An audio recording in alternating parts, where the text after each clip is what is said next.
Oke, di video kali ini aku akan mencoba memberikan sedikit analisisku terkait dengan laga antara MU melawan Leicester City di Carabao Cup. Ada beberapa hal yang menurutku perlu aku sampaikan terkait dengan laga tadi malam. Oke, tapi sebelum itu bagi kalian yang nonton video ini silahkan ditekan dulu tombol like, subscribe, dan komen. Oke.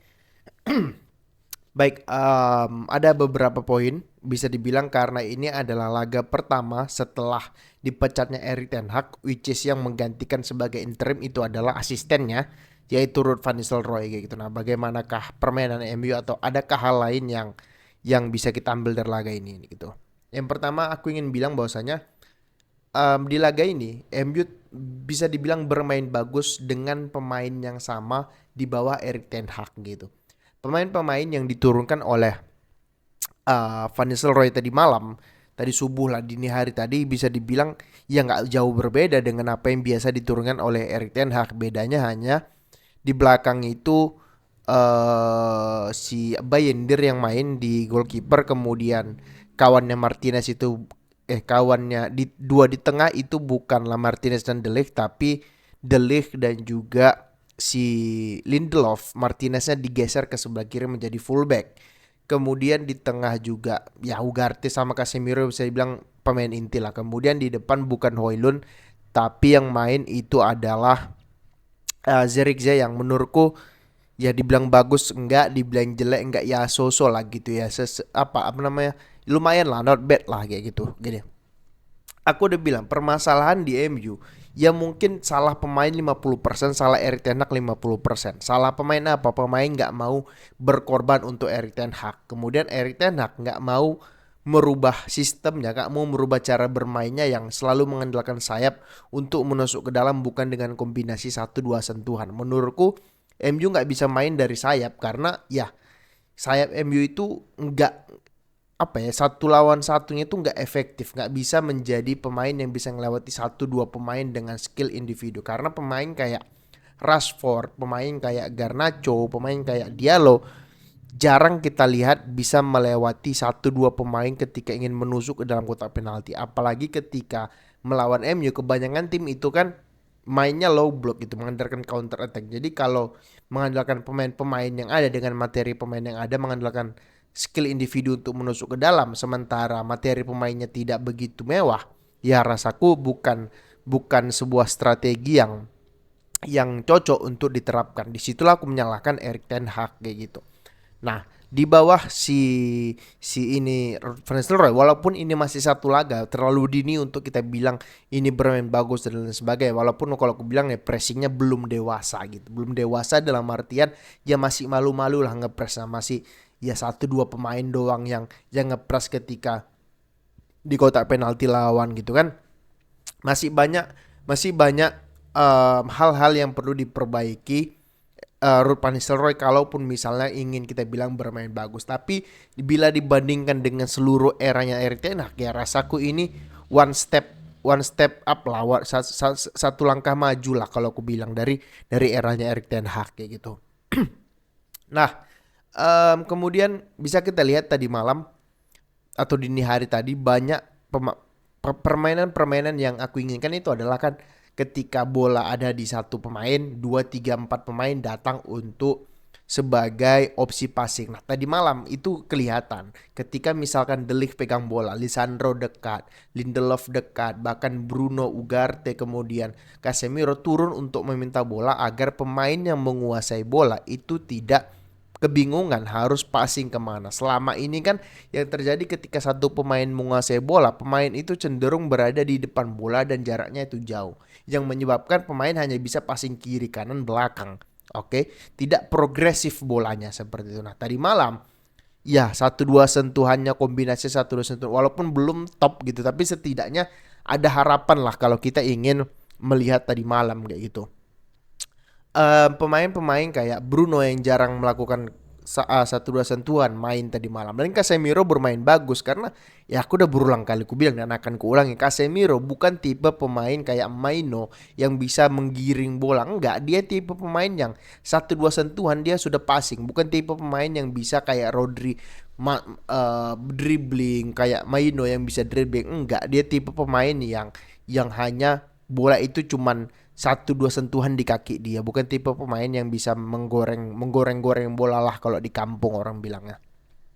Nah, itu yang pertama bermain bagus walaupun terlalu dini untuk kita katakan bahwasanya ini akan prospek, tapi setidaknya ya di luar skor. By the way, golnya Casemiro keren. Di luar skor ya rasaku sangat sangat sangat membanggakan lah cara mainnya. Tapi ya wajar karena di semua klub di seluruh dunia ketika pergantian pelatih ya kelihatan bahwasanya mereka ingin menunjukkan bahwasanya mereka bermain gitu. Nah, poin kedua adalah pemain mulai terlihat tersenyum. Artinya gini, kenapa kenapa Liverpool bisa bagus mainnya, kemudian Arsenal siapa?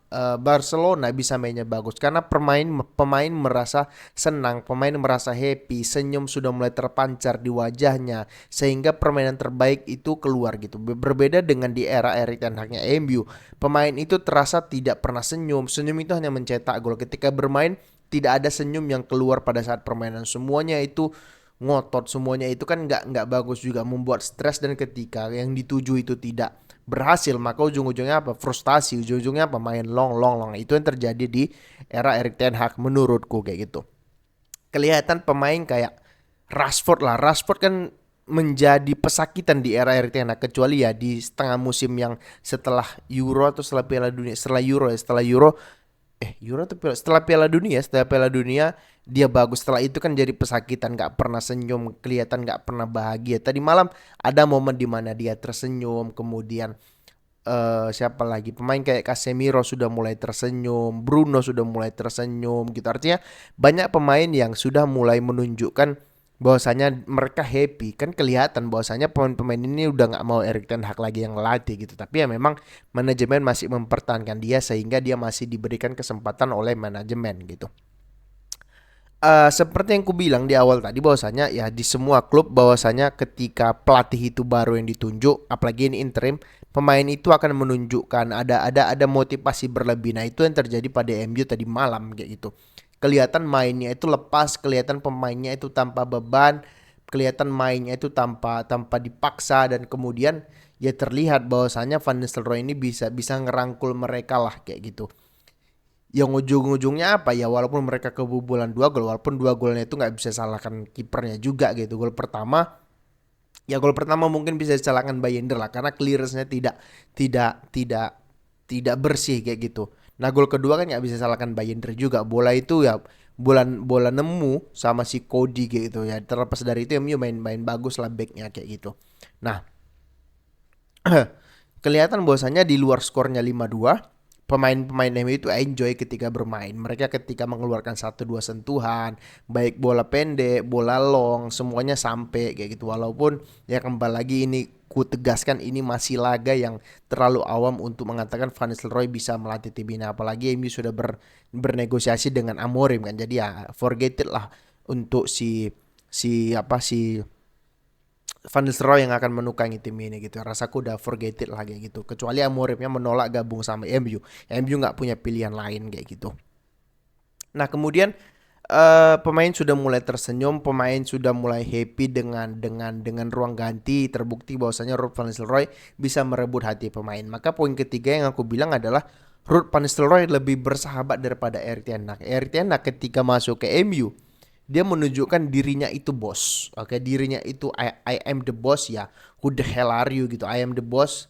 Ya aku yang punya keputusan kayak gitu. Terbukti bahwasanya pemain kayak De Gea dicampakkan. Walaupun memang pemain kayak De Gea kan gak sesuai dengan sistem dia lah. Maguire yang juga menurun penampilannya, buang Ronaldo, ribut dengan Sancho, kemudian ya banyaklah pemain-pemain senior yang tidak diberikan kesempatan sama Erik ten Hag kalau membuat satu kesalahan kayak gitu loh. Artinya pemain-pemain merasa ya kau itu bukan orang yang tepat untuk melatih kami lah kayak gitulah, kata pemain mungkin gitu, karena kau itu bos, kami itu butuhnya teman, kami butuhnya itu sahabat gitu. Dan yang kulihat dari Ruud van Nistelrooy Apalagi Van Nistelrooy seperti ku bilang dia legend. Dia salah satu top skor MU kan pada masanya. Kalau gue bilang dia legend kayak gitu. Berbeda dengan Ole. Ole menurutku ya nggak bisa dibilang legend dong, dia cuman super sub kok, bukan bukan pemain inti yang bisa cetak gol tiap pertandingan. Berbeda dengan Van Nistelrooy kayak gitu. Nah, Van Nistelrooy lebih tahu lah iklimnya MU, lebih tahu budayanya MU, lebih tahu identitasnya MU kayak gitu. Lebih deep lah dia mungkin sama pemain. Apalagi kan dia pemain top pada masanya. Dia tahu cara mengendal pemain-pemain yang egonya besar, karena dia pada masanya juga pemain yang egonya besar kan. Makanya dia pindah ke Real Madrid karena dia dalam tanda petik ribut dengan Ronaldo yang lebih sering menggocek bola daripada passing kepada dia. Jadi dia tahu lah, kurang lebih tahu cara mengendal pemain yang egonya besar kayak kayak Bruno, kayak Maguire, kayak Rashford, Garnacho dan lain sebagainya kayak gitu. Dan terlihat juga pada saat pemain diganti, kelihatan kan bahwasanya ya ketika pemain diganti dia peluk pemain, kemudian dia ngomong seperti deep talking lah gitu. Mungkin dia bilang pemainmu bagus, kalau nanti hari ini main lagi bagus, good job. Di era artinya nggak ada, cuman tos aja udah pemain pergi. Artinya nggak ada nggak ada apa ya, nggak ada apresiasi dalam diri Erik ten Hag untuk mengapresiasi pemain yang sudah bermain kayak gitu loh. Terlepas memang ya, karena aku bilang dia merasa dirinya bos, bukan merasa dirinya teman untuk para pemain-pemain yang lainnya kayak gitu. Nah, itu poin yang ketiga. Poin yang keempat, pembuktiannya lawan Chelsea. Gini, sampai sekarang pada saat video ini dibuat belum ada kabar bahwasanya MU mengumumkan Amorim untuk melatih MU. Artinya lawan Chelsea kemungkinan besar itu masih dilatih oleh Van Nistelrooy. Bahkan mungkin pada saat melawan PAOK nanti di tengah-tengah minggu depan, berarti di pertengahan pekan, mungkin juga masih Van Nistelrooy. Mungkin yang Amorim baru masuk itu atau baru diumumkan setelah jeda internasional, mungkin ya, mungkin karena masih banyak lah mungkin dokumen-dokumen ataupun beberapa agreement yang harus diselesaikan MU, antara MU Amorim ataupun MU dengan Sportingnya. Mungkin Van Nistelrooy masih akan megang tim ini sampai jeda internasional. Jeda internasional kan tanggal 10 bulan depan ya. Jadi ya kemungkinan besar masih Van Nistelrooy. Kemungkinan besar.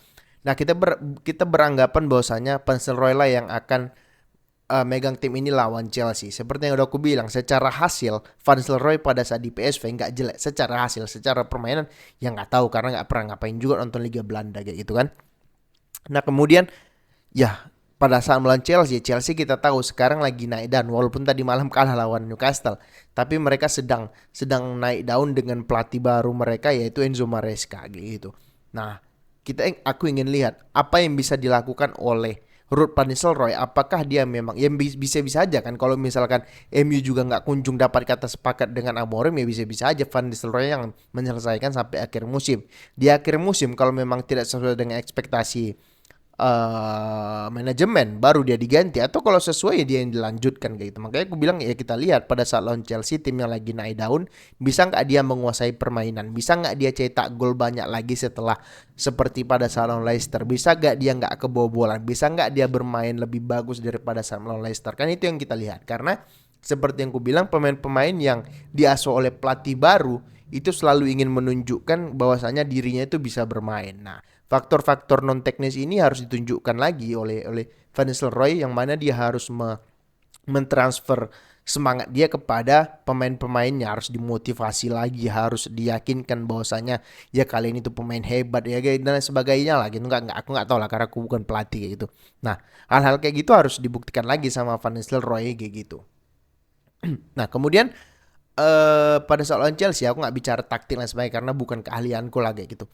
Nah, yang harus dilakukan si Van Nistelrooy adalah ya menang lagi. Kalau MU menang ini 3-4 pertandingan beruntun, itu moodnya udah pasti naik. Apalagi jarak poin mereka dengan peringkat 4 itu kan nggak jauh ya, cuma 6-7 poin. Jadi kalau 2 kali menang aja udah mungkin naik, udah masuk ke 8 ataupun 5 besar kayak gitu. Jadi bukan hal yang sulit juga, bukan yang betul-betul terpuruk juga kayak gitu. Jadi kalau menurutku yang harus ditunjukkan oleh Van Nistelrooy kembali lagi, dia harus membawa tim ini sesering mungkin bermain bagus dan menang.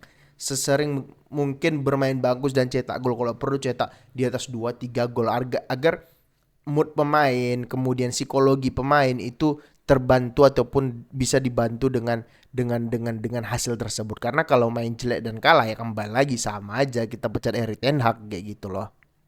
Oke.